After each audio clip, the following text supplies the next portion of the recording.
Bon. On rentre le vent. Par où on commence? Qu'est-ce qu'on doit dire? On va expliquer qu'est-ce qui s'est passé, pourquoi est-ce qu'on est là. Nous, c'est Marine et Valentin, deux Belges qui se rencontrent lors d'un voyage au Canada. Nous avons exploré le continent nord-américain dans une voiture familiale pendant 1 an et demi.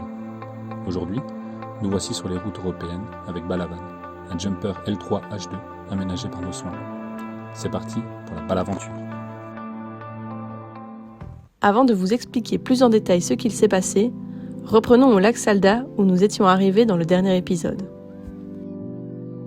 On prend maintenant la direction de Pamukkale, mais avant, on fait un arrêt tout proche au Kakleet Cave. Marine a fait une petite trouvaille sur Instagram. Oui. Une petite grotte qui peut rappeler un peu Pamukkale, avec beaucoup moins de monde. Ouais, il n'y a personne. Il n'y a personne quasiment. Et franchement, c'est sympa, beau. Hein, ouais. Ouais, c'est très beau. Ça coûte 4 lire à l'entrée, donc 40 centimes. Et, on n'est pas volé. Ouais, et franchement, c'est trop joli. C'est un genre, mini, c'est blanc comme ça à l'intérieur, plein de calcaire. C'est genre pas frais. Ouais, il fait frais. L'eau est encore une fois transparente, une clarté, c'est trop bien. Ça sent un petit peu le soufre, mais c'est vraiment trop chouette. Beaucoup moins connu et fréquenté par les locaux uniquement, on pénètre dans la grotte par le haut, dont une partie s'est effondrée. Puis, on suit un ponton qui longe la rivière jusqu'à ses formations calcaires blanches.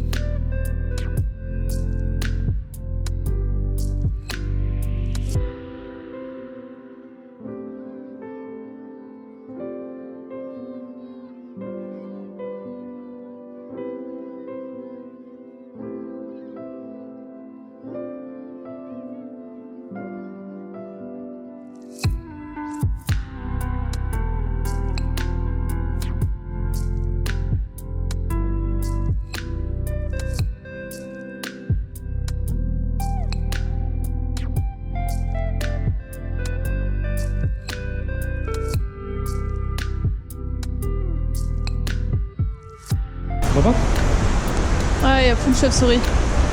On en voit, regarde, elle vole. Ah, on en voit plein qui volent. Après cette jolie découverte, on ira se poser tout proche de notre visite du lendemain.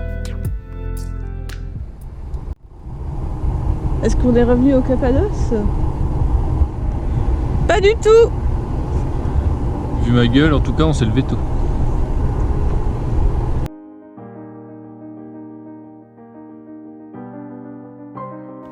On se réveille donc aux aurores, en face du site de Pamukkale, et on est à nouveau émerveillé par la dizaine de montgolfières qui survolent au crépuscule le site.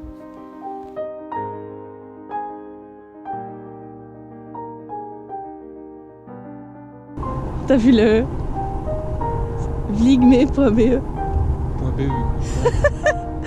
Ah, excellent, c'est la Laudière de Belgique.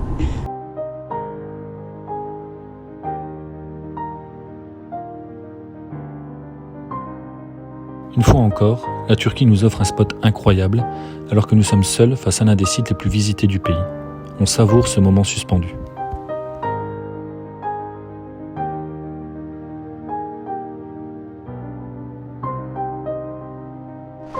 Bon, on est arrivé à Pamukkale. Exploit, s'est réveillé à 6h moins le quart. Yes. Ouais. On a pu voir les montgolfières ce matin. Et comme ça, on arrive à l'ouverture du site à 6h30 et franchement, pour l'instant, on est tout seul. On s'améliore, hein. Quelques personnes, mais par rapport à la foule qu'il y avait hier soir quand on est arrivé au spot dodo juste en face, là, c'est bonheur, quoi. Il n'y a rien à dire. Donc voilà, on profite. C'est très joli, un peu superficiel quand même, la partie où on peut marcher, mais le site est fou, quoi. C'est du blanc, ça sort de nulle part, c'est vraiment très joli. J'ai rien d'autre à rajouter, Voilà. comme d'habitude.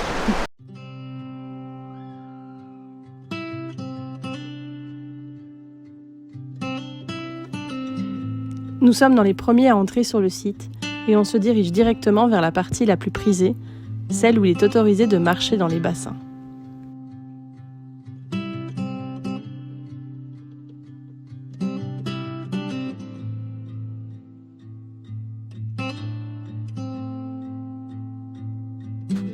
Nous commençons à descendre le long des bassins successifs où s'écoule l'eau provenant de 17 sources différentes.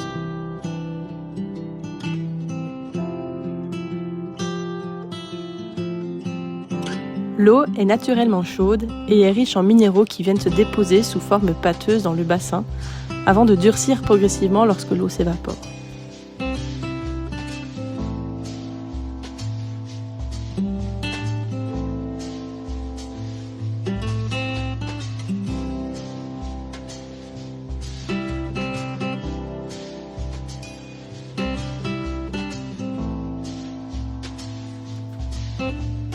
Les eaux calcaires se déversent depuis des siècles sur les collines de roches et ont laissé le spectacle unique d'une montagne d'un blanc éclatant qui a donné lieu au nom de Pamukkale, qui signifie « château de coton » en turc.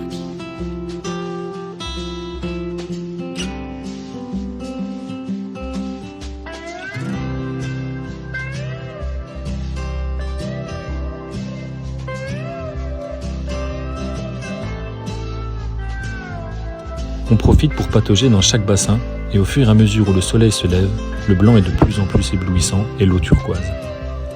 Les aménagements touristiques ont fortement dégradé le site ces dernières années, avec notamment la construction d'hôtels et d'une route désormais fermée et occupée par la succession de bassins artificiels en escalier, ceux auxquels nous pouvons accéder sur ces images.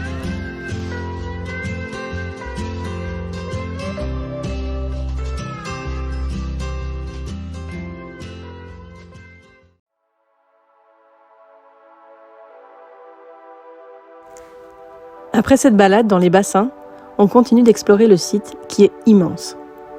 Et pour s'en rendre compte, il faut prendre un peu de hauteur.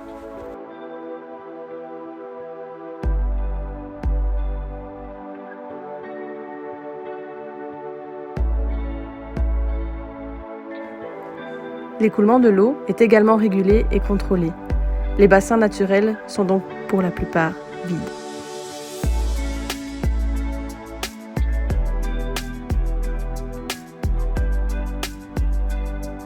Juste derrière ce paradis blanc se trouve la ville antique de Hiérapolis. Fondée au IIe siècle avant Jésus-Christ, elle fut célèbre pour sa station thermale. Il subsiste quelques traces de son histoire, dont le superbe théâtre ou une piscine thermale qui est toujours exploitée. Elle a été baptisée piscine de Cléopâtre en l'honneur de cette dernière qui s'y était baignée une fois et aurait fait venir cette eau jusqu'à Rome ensuite par convoi. Maintenant, c'est plutôt des touristes qui arrivent par convoi, en plus de payer un petit supplément pour pouvoir s'y baigner. Mais non. Ça claque. Oh mon Dieu, m'en faudrait passer. Le monde est fou. Fou.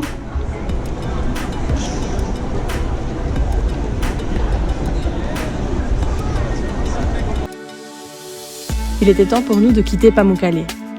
On a été vraiment surpris par la taille, la diversité et la beauté du site, malgré l'affluence touristique.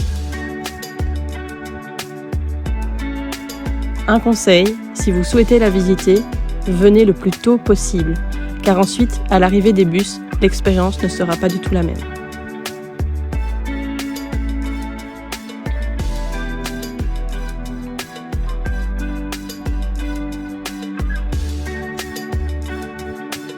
Oh my god, on est rentré, le parking était vide quoi.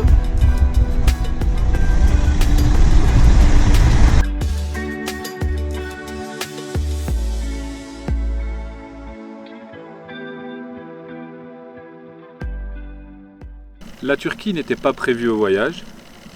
Et puis en suivant des gens sur Instagram et en parlant avec eux, ils nous ont vraiment donné envie de le faire. Surtout pour la découverte des Turcs, plus que de la Turquie, même si ça avait l'air magnifique. Et donc du coup, on savait qu'on allait y être en juillet-août. On avait peur pour la chaleur, d'autant plus qu'on avait déjà eu bien chaud en Grèce. Et on s'était dit, on y va, on verra bien. Si on a trop chaud, on partira. Au moins, on aura tenté. Et on avait hésité à aller plus à l'est, finalement on n'a pas été plus loin que les Cappadoces. Et en fait, c'est vraiment en arrivant sur la côte à Antalya que là on a eu un petit ascenseur émotionnel au niveau de la température. Ouais, il faisait chaud, il n'y avait pas beaucoup d'air le long de la mer. Et en plus, on arrivait vraiment dans le monde, tous les Turcs qui sont en vacances, donc forcément le tourisme turc, plus tous les hôtels tout près d'Antalya, tout près de Bodrum, tout sur la côte turque. Donc c'était vraiment délicat de trouver un spot, pas forcément seul, mais pas l'un sur l'autre, avec de l'air, à l'ombre, en n'ayant pas trop chaud. Donc c'était vraiment un tout, c'était la chaleur plus ne pas trouver des bons spots dont les gens nous avaient parlé et au final c'était impossible d'y aller car c'était déjà rempli. Ouais. Les sites touristiques qui étaient, si on n'y allait pas à 6h du matin, la journée c'était faisable, mais on était l'un sur l'autre. L'énervement, la chaleur, la fatigue, on s'est dit ok, on profite plus, ça sert à rien d'essayer de s'obstiner. Ouais. C'est très frustrant parce que la Turquie est un pays magnifique et les Turcs sont hyper accueillants. On a adoré les rencontrer, on s'est fait inviter plein de fois pour le thé, pour manger.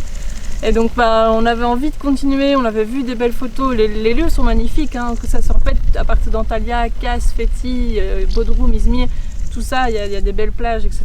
Mais on a tout passé très très rapidement, on s'est juste arrêté à Pamukkale. Mais sinon on a vraiment tout remonté parce que voilà, c'était plus faisable, on profitait plus et c'est pas le but non plus du voyage. Nous avons donc décidé de quitter plus rapidement la Turquie et partons en direction de Çanakkale. On se rend dans cette ville avant tout pour prendre le ferry et ainsi éviter un détour qui nous ferait repasser par Istanbul. La ville est située à un point stratégique à l'entrée du Bosphore vers la mer Noire. C'est d'ailleurs là qu'était située historiquement la ville de Troie à quelques kilomètres. On s'arrêtera donc pour admirer le fameux cheval, celui-ci étant le modèle utilisé dans le film Troie et offert à la ville comme hommage après le tournage. Mon Brad Pitt à moi. Un peu plus chaud que quand Brad Pitt a tourné. J'en sais rien, mais il tournait tout nu. Hein. Il tournait tout nu mais pas de sueur sur son front. Je m'occupe, on a 3 heures d'attente pour prendre un ferry là. Oui. En plein cagnard. En plein cagnard. Je peux pas mettre la clim parce que ça consomme trop. Et nous voici sur le ferry qui nous ramène vers le continent européen.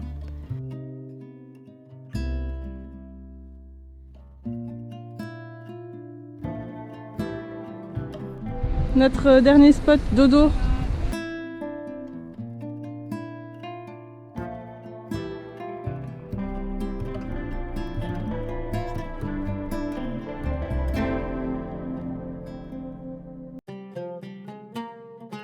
Le lendemain, nous reprenons la route et prévoyons un dernier arrêt à Edirne avant de quitter le pays. On commence par se rendre au marché et au bazar pour faire quelques achats.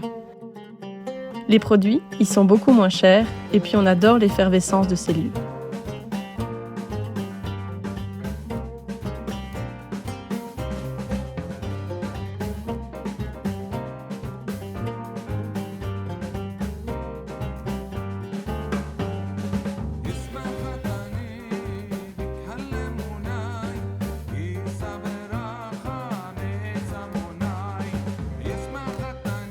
Valentin ne voudra pas quitter le pays sans passer par le coiffeur, afin d'adopter une coupe à la turque. Alors, ça lui va plutôt bien, non ? Edirne est avant tout connue pour sa superbe mosquée. On s'y rend justement à l'heure de la prière.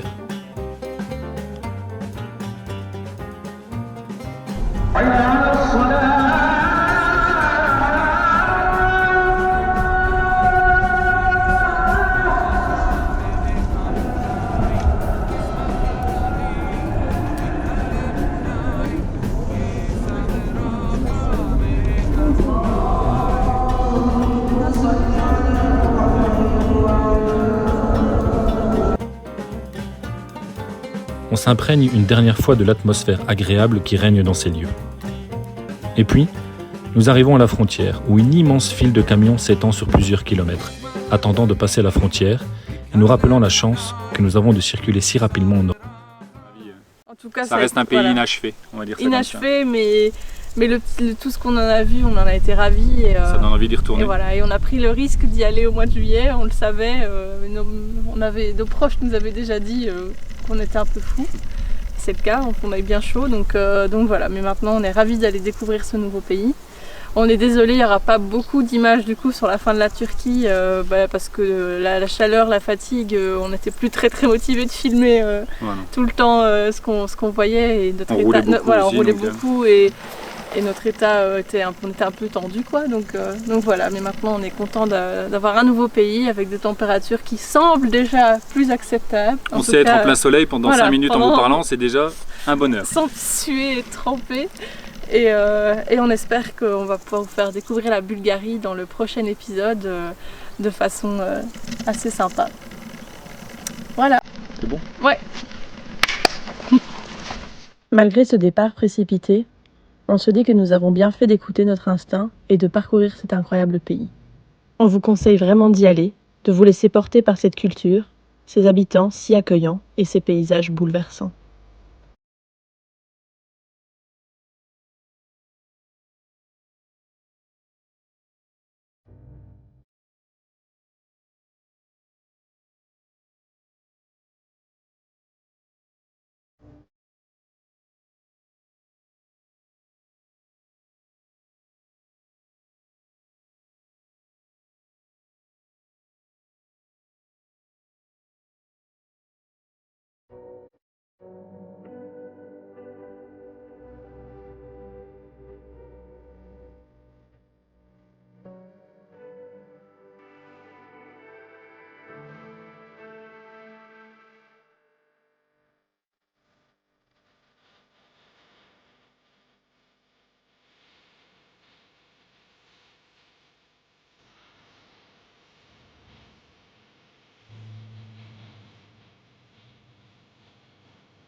Et c'est ici que se termine cet épisode et nos visites de la Turquie qui nous auront transmis beaucoup d'émotions. Dans le prochain épisode, vous verrez que la Bulgarie sera une vraie surprise et que ce pays promet de belles découvertes. En attendant, n'hésitez pas à liker, commenter et vous abonner pour la suite de nos aventures. À bientôt!